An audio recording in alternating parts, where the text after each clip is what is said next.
प्रेमाची गोष्ट 2 ही सतीश राजवाडे दिग्दर्शित एक आधुनिक प्रेमकथा आहे जी लग्न आणि घटस्फोटाच्या पार्श्वभूमीवर मैत्री, विश्वास आणि नात्यांना दुसरी संधी देण्यावर आधारित आहे.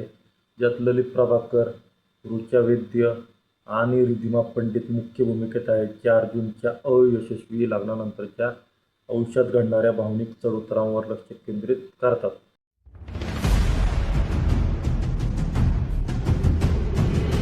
तर नमस्कार मित्रांनो, माझं नाव आहे निखिल मोरे. तर आज आपण चित्रपट समीक्षा करत आहोत प्रेमाची गोष्ट 2. तर कथानकाचे सार याच्यावर आपण आता लक्ष केंद्रित करूयात.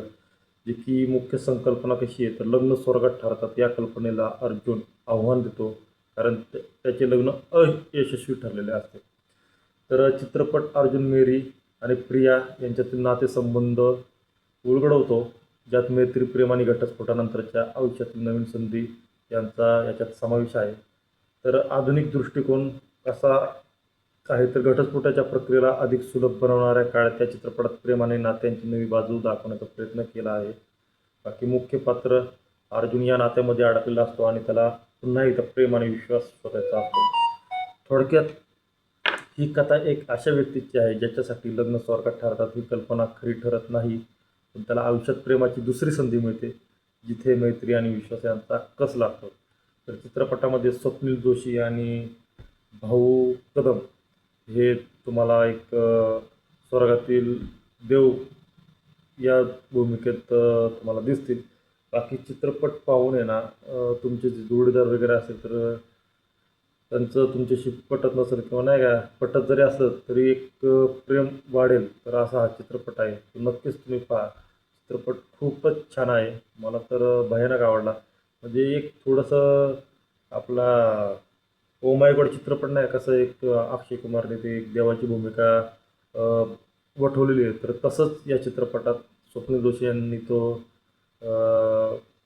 एक म्हणजे व्यवस्थितरित्या त्यांनी ती भूमिका पार पाडलेली आहे. मला तर काही चित्रपटाबद्दल जास्त काय माहिती नव्हती. मी अचानक गेलो म्हणजे विदाऊट ट्रेलर वगैरे पाहता, आणि त्यात स्वप्नील जोशीची एंट्री पाहून जरा मला बरं वाटलं, कारण की त्याचे असंच म्हणजे चित्रपट छान असतात.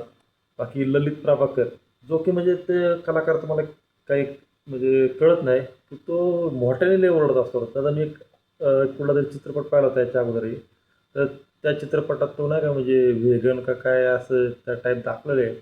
तर त्या चित्रपटात पण नुसता आरडाओरडा, नुसता मोठमोठ्याने ओरडत असतो तो. या चित्रपटात पण म्हणजे जे असं जाणवतं, आता तिथं जी नैसर्गिक अभिनय असेल ते आपल्याला त्याच्यात जायचं नाही आहे, पण चित्रपट नक्कीच पाहण्यासारखा आहे. हा दुसरा भाग आहे. याच्या अगोदरही तो अतुल कुलकर्णी यांचा प्रेमाची गोष्ट खूपच गाजला होता. तो मी अजून पाहिला नाही आहे, तर हा चित्रपट पाहिल्यामुळे तोही चित्रपट पाहण्याची इच्छा माझी बाळगलेली आहे. बाकी तुम्ही माझं चॅनल सबस्क्राईब करू शकता. भेटूत आपण पुढील व्हिडिओमध्ये. धन्यवाद.